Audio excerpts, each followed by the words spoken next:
The Angry Marks Podcast Network is brought to you by WrestleWork, a social network to connect, create, and share everything about pro wrestling. Check it out today at WrestleWork.com. You're listening to Thursday Night AMP on the Angry Marks Podcast Network. Jordan, please feel free to introduce the 2014 King of the Deathmatch.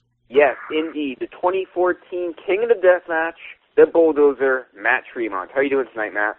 I'm good, guys. Thank you for having me on. It's great to have you on. Obviously, I've watched a bunch of your matches, and probably, obviously, a ton of wrestling fans around the world have, and it's all of them have been entertaining and a great thing to see. So, pretty much, let's get right to this interview. The first question I ask any wrestler I interview: how did you get started? Why did you want to become a wrestler? What got that to you? What made you want to be a wrestler? I would say, like all of us, at a young age, there was instances where, I became a fan of, pro wrestling, and there was a time and period where it was just, I was all struck and mesmerized, and, it was something that caught my eye by about the age of 13. And from that point on, once I got to be late teenage years, 17, 18, I knew it was something I wanted to do and venture into.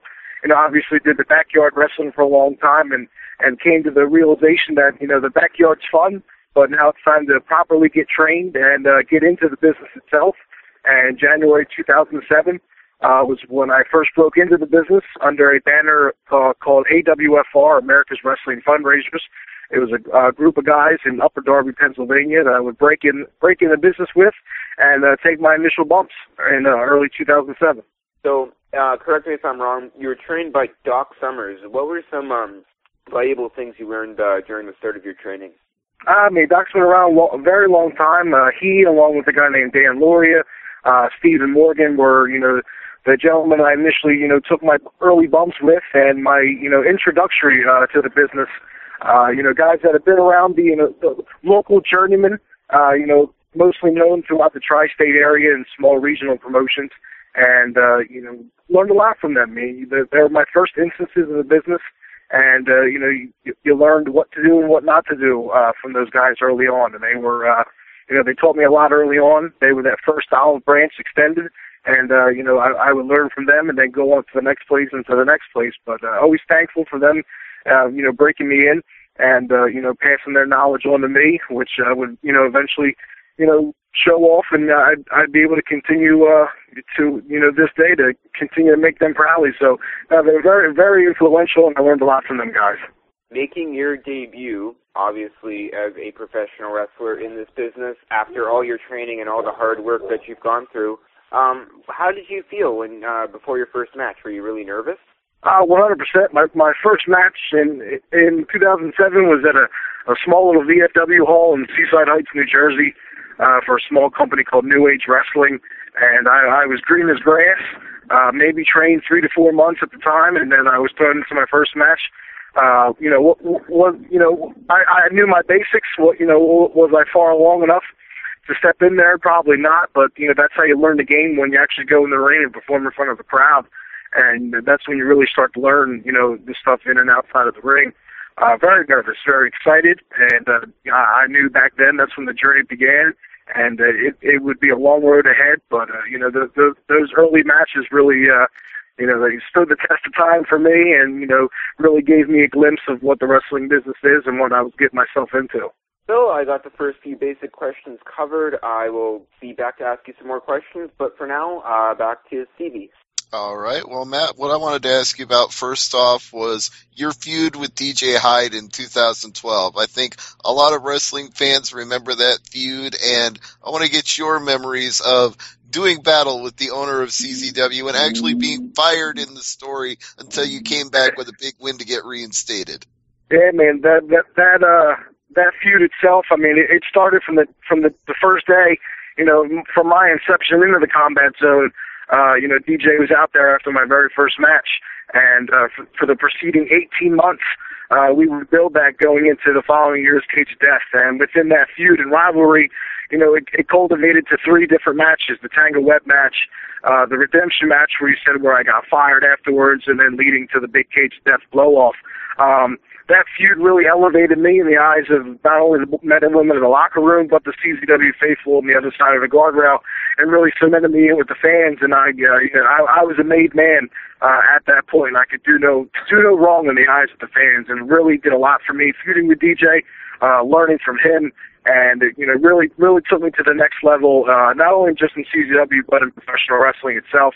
The platform that the company gave me at the time, was tremendous, and it really was a precursor to everything I've been able to do now. And it really stems back to that rivalry I had with DJ.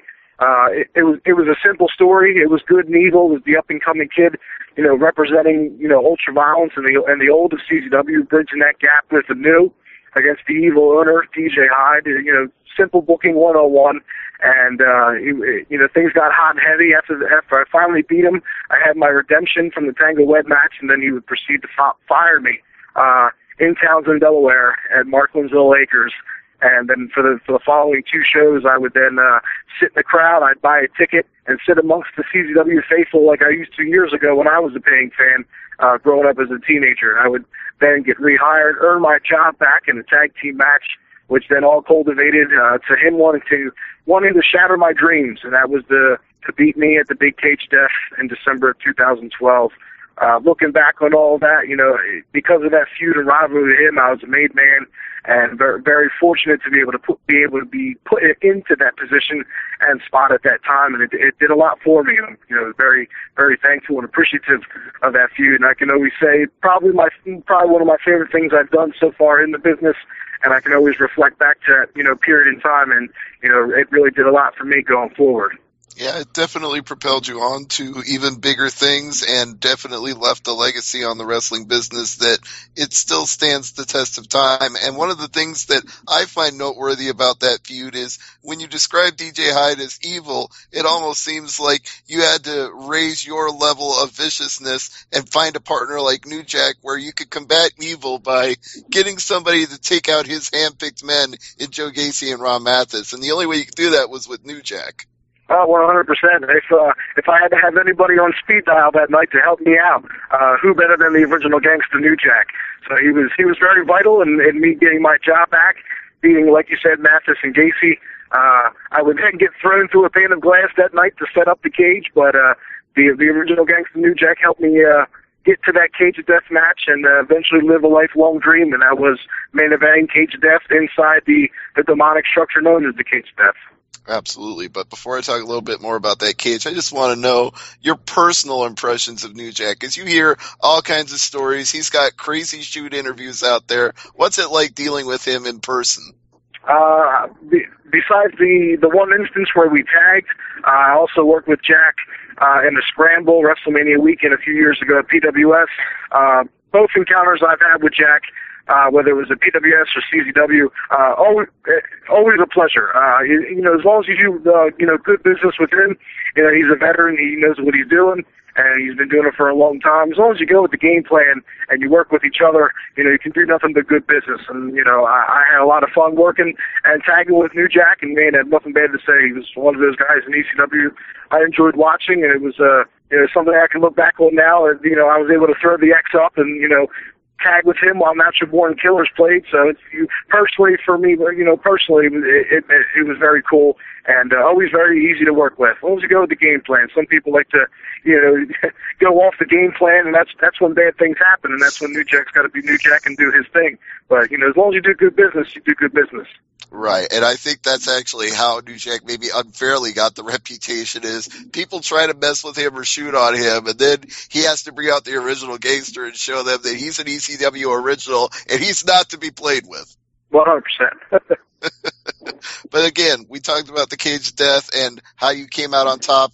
As I recall, Death Valley Driver off the top of the cage through 3 panes of glass, and more so than the fact that you won the Cage of Death, I want to ask about going through panes of glass, because that's something I've never done personally. What is it like? How do you mentally prepare yourself to do things like that?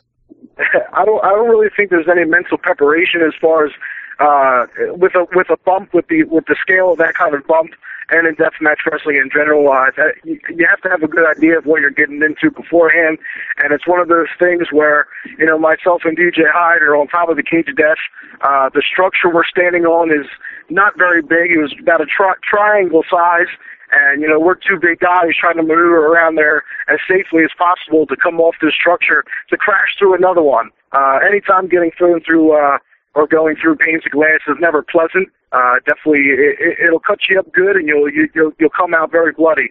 But we were able to come out as safe as possible with a bump like that. But it's something. It's one of those instances where when you're on such a high structure, it's one of those go big or go home. You got to go down. If you think about it, usually that's when you get hurt. So when we're up there, I remember I had DJ up ready for the Death Valley driver, and he's like, take one more step, kid, because out of all that, I really wasn't really worried about the panes of glass.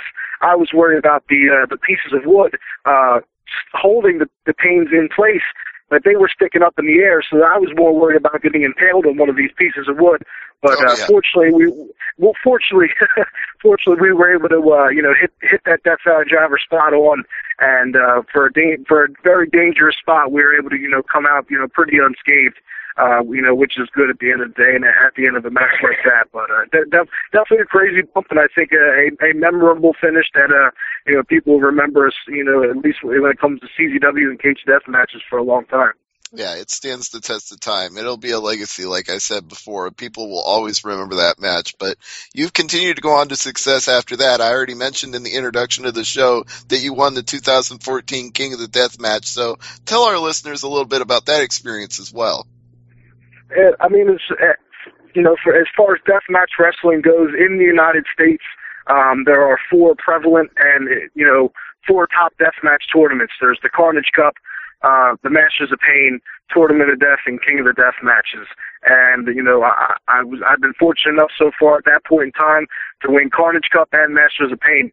So last year, going down to Indiana, to be able to pick up number 3 of the big 4, meant a lot to me. And Ian Rotten and Ivy in Mid-South has always been good to me, and they gave me the opportunity to, go all the way last year. 3 brutal rounds of violence. Suffered a nice hand injury. I cut my hand pretty bad in the first round, and wound up taping that up and continuing to go all the way, because I told Ian you would have to put a bullet in me to stop me from this going all the way in this tournament.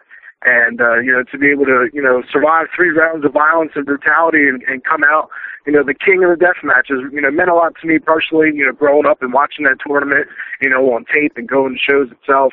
So it meant a lot, and to have 3 of the big 4 in the U.S., I guess is a testament to me and, for all the companies putting stock and into me and the opportunities they've given me. So it's pretty cool, and it means a lot at the end of the day, and I can come home and, see those 3 trophies in the trophy case, and, it's hard work paid off. Well, you are the Bulldozer, so maybe you'll bulldoze your way to the 4th one in 2015. You'll get all 4 under your belt. 100%. It's on the bucket list. So I think in succession, each of the last 3 years I've been able to do it. So TOD would be the coup de grace and the big one to win. So if the 4th one's the big one. So hopefully this year it'll be it. Yeah, I hope so too. But before I kick it back to Jordan, I got one more question I want to ask, and I'll come back around later if we have more time. But when I was watching some highlights of your career on YouTube tonight, I noticed that you had a match with Necro Butcher, and Necro Butcher is one of our favorite guys on this show. We've had him on several different shows on this network, and he's very the opposite of what you think from watching his matches. He's very soft-spoken, very kind, very erudite, and then you see him have these crazy, insane matches. So I just want your perspective on Necro the man outside the ring and Necro the man you had an anything-goes violent match with, like water jugs, bats, and anything else you can swing. Yeah, pretty much. Get hit with shit, I think, is what the match was billed that year. My first round at TOD. I was brand spanking new in the CZW, and they threw me to the pack of wolves very early as part of my deathmatch trial series to see if this kid really has it, and he really wanted it, and he would have to go against some of the best. And Necro was that really that first guy, that I was tested by in the first round of TOD. Obviously a legend in the deathmatch game, been around a long time and been around the world on another man's dime, and he's done it all. As far as in-ring work, he's one of the best, and definitely was a big test to me early on. And like you said, probably outside of the ring, one of the most soft-spoken, nicest, smartest guys in the business. And it's usually when you get Dylan Summers outside the ring, it's always a pleasure to talk to him. And then once you flip the script and go in the ring, you better have your big boy pants on and get ready to face the Butcher. But nothing usually, always good things about to say about Dylan Summers, the Necro Butcher. Yeah, he is a fantastic guy, and that's a fun match to watch. I encourage everybody to go see that, and even buy the DVD of that. Don't just watch it on YouTube. Get a hard copy and keep it in your personal library. You'll enjoy watching that one multiple times. But, Jordan, back to you for some more questions from you. For sure. Obviously, whenever a wrestler makes it on a tour or gets overseas, it's always a great experience. Tell us, you had a few matches down in Germany for WXW. Tell us how that went. Man, fantastic experience. That was in the midst of me and DJ's feud in 2012. So at the time I was fired, but WXW brought me over as a part of their brand, and we were there for I think a little shy of a week, and it was the first time I flew overseas. Because of the wrestling business, I never flew on an airplane before, but because of the wrestling business and the opportunities it's given me, I've been able to fly all over the States and around the world, and that's because of wrestling. And to be able to go to Germany, of all places, for the premier promotion in Germany in WXW, that was very cool. Got to go over there and work with DJ and Masada, and I think the match that stood out for me personally over there was the one-on-one match I had on the second night of the tour, I believe, with Drake Younger, now WWE NXT referee. So that very memorable experience over there. I think it was the first time in the business I made a decent amount of money, and which is always nice to be able to do something you enjoy and make a few bucks at the same time. But a very enjoyable experience.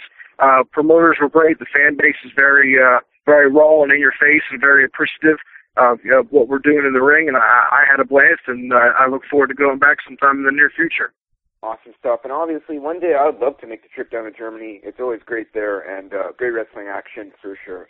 You, sorry, I just have to clear my throat there. Aside from your feud with DJ Hyde, you had a small feud with Danny Havoc at Cage of Death 13 in a ultra-violent death match.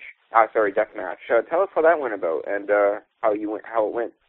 I think still to this day, it's probably my favorite match I've had in my career. I think top to bottom. Wasn't over-the-top violence. It wasn't a very bloody match, but I think psychology-wise and the story we told with the two gimmicks we had in the pit of thumbtacks and the bed of nails, I still think is some of my and Daddy's best work, and one of my favorite matches I had.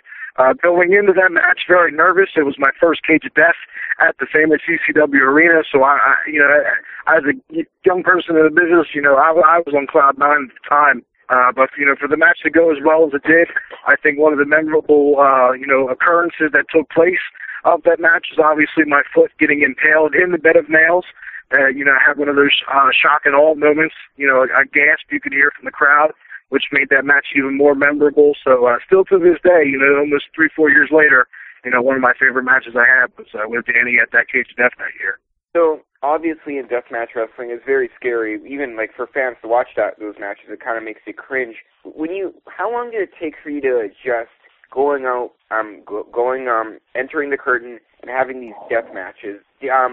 Are you used to it now, or are you still kind of a bit nervous before you head out to the ring?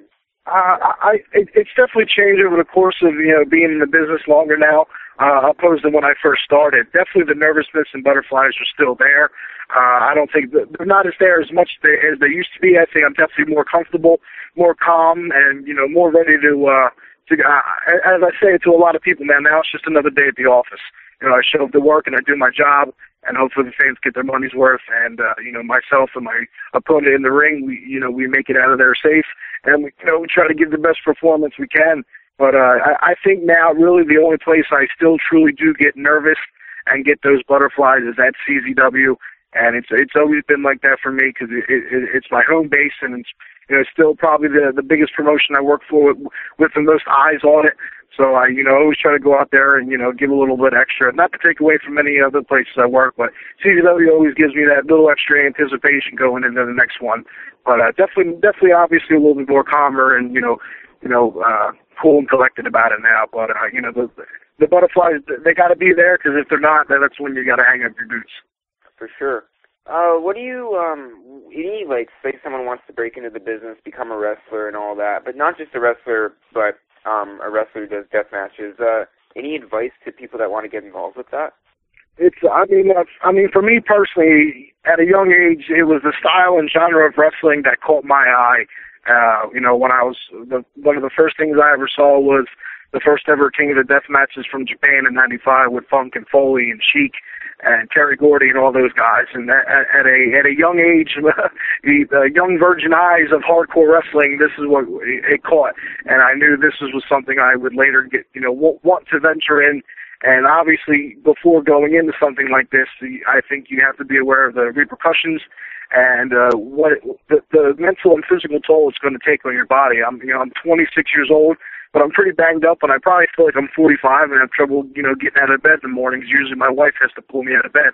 But so it's definitely something you want to think about if you really want to venture into it. It's something you have to really go big or go home.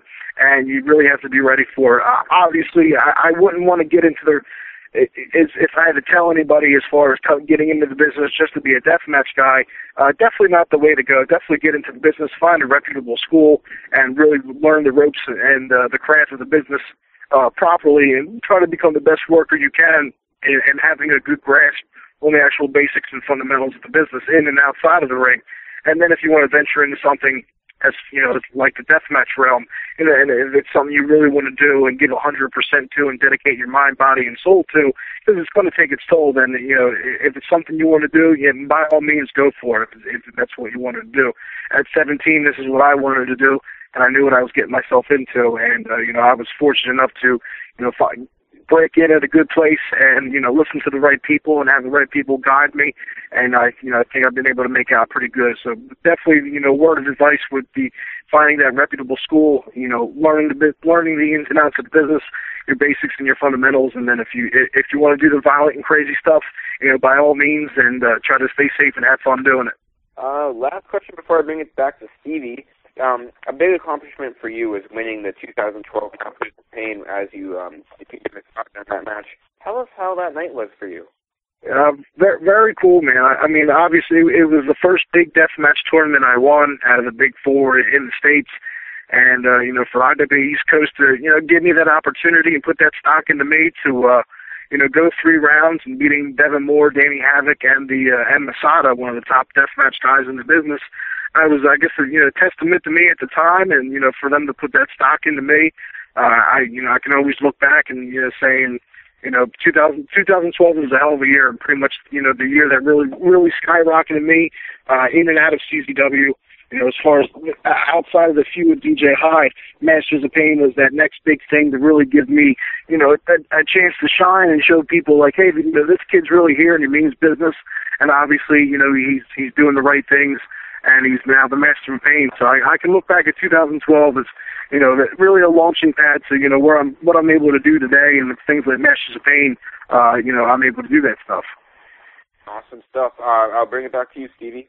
All right. Well, we've got a few more questions that I want to ask before we'll wrap it up with you, Matt. And you've got 2 feuds that have stood out so far in 2015, and it's an early year, but they're quite memorable already. And the first one I wanted to ask you about is with Ganger, and our friends at Rockstar Pro Wrestling have been showcasing you quite regularly in the Rockstar Pro arena. So talk about feuding with Ganger for a little bit.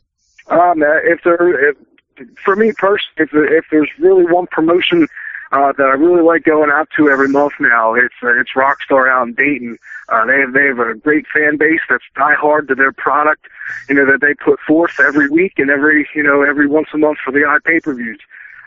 They brought me out there last year, and to come in and work with Ganger, who have actually worked before down in Tennessee. So I was aware of Ganger. I was comfortable working with him, and had the chance to have a trilogy of matches with him at Rockstar. That we just blew off at the last show in a light tube match, and nothing but great things to say about Ganger. A lot of, personally and professionally, nothing but a lot of respect for him, and I really enjoyed going out to Rockstar and working for them. They've given me some fun matches to have, and to be able to work with Ganger and have the violence to elevate each time we went at it. Was a lot of fun, man, and I really enjoyed going out to Dayton every first Friday of the month. Well, we enjoy Rockstar Pro Wrestling here, too. We quite regularly feature them on this website, so please continue to make appearances for them in Dayton. That'll make my friend Tracy happy. That'll make me happy as well. But I also want to bring up sure. your feud with Stockade has been equally memorable. You two are like bulls in a china shop when you get going. Yeah, 100%, man. I think me and Stockade, unbeknownst to some, this competitive rivalry between him and I started at Beyond Wrestling in Providence, Rhode Island back in the summer, and where the violence continued to escalate. We first had fought to a double count out, then we went to a Texas bull rope, then to a fans bringing weapons, and then we wound up bringing the rivalry over to CZW, where we had the match at the anniversary show, which then escalated to a no-rope barbed wire this past month. Personally and professionally, he's another guy like Ganger I enjoyed working with. I think we have good chemistry and have been able to put on some good violent stories to tell. And nothing but good things to say. I was very happy with the work we've done so far, and was very happy and satisfied with the no rope barbed wire match we had this past weekend. Yeah, and I gotta say that highlight reel they have of it on YouTube is a real teaser. You don't get to see just how badly the barbed wire gets around your neck in that match, but you gotta get that CZW DVD to see the whole thing. 100%, man. Please, check it out when it comes out, or check out the replay at streamczw.com. Absolutely. But a couple more questions, and then I will give it to Jordan to any closing notes that he might have for you. But I've been asked this in the chat room, and I'm going to phrase it in my own way because it's something that's been on my mind the whole time, watching your matches over the years and talking to you tonight. Do you worry about whether or not you'll be able to continue at the level that you have right now with the reputation that you have, the death matches that you've had, the tournaments that you've won? Do you worry that at some point it might start to shorten your career a little? I think early on, I wasn't the one thinking about that. It was others around me within the business that were worried for my own well-being because I was pushing the envelope so much early on in those first couple of years. And I would get pulled aside a lot by a lot of the deathmatch veterans in the combat zone and other places, telling me, hey, kid, you got to slow down so you have longevity in the sport and you can actually try to make some money in it. So I definitely, took to their word and, had my ears open at the time. So, I think within the last year or so, try as crazy and violent and as unpredictable as death matches can be, you can still try to be as safe as possible. Definitely want to, try to have as long as a career I can have. It, definitely takes a little bit more physical toll on you, as time wears on. But, so far so good in 7 years doing this and about 5 years doing death matches now consistently. Knock on wood, so far no broken bones, but, a lot of stitches and trips to the hospital, but, stuff I would never pass up and never regret. So, I think as far as now is just trying to work smarter and, try to stay as safe as possible and have some longevity in the sport. That sounds like a good plan. And my last question will be, we've seen a lot of people graduate from CZW to work in other promotions, and obviously CZW is one of the top names on the independents, but if you want to make some money, there are other places you can go, like Jon Moxley going from CZW to WWE. So is that something that you think about? Is that ever something that you want to experience? I think everybody in the business, so hopefully one day, has those dreams and aspirations. I think a realistic goal for myself with the style of worker that I am as a performer. You see guys in TNA and Impact Wrestling like Abyss and Graham and Tommy Dreamer that do the hardcore style. So I think a realistic goal, hopefully one day, that if I ever was able to have any kind of mainstream television exposure, would be something like Impact Wrestling, going there, going to Japan, and hopefully going over there to make some good money.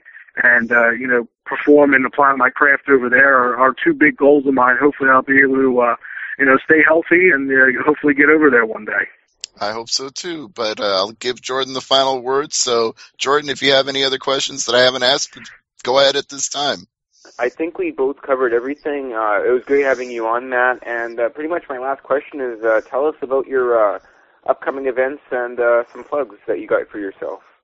Yeah, man. I mean, I think aside from the actual performance in the ring, I think the biggest thing I've learned in the past year is that the Bulldozer is a brand and really becoming really business savvy last year and really promoting the brand that I am and promoting myself and, you know, just trying to get myself out there and continue to work more. I think, you know, so far this year has been my busiest year that I've been in the business.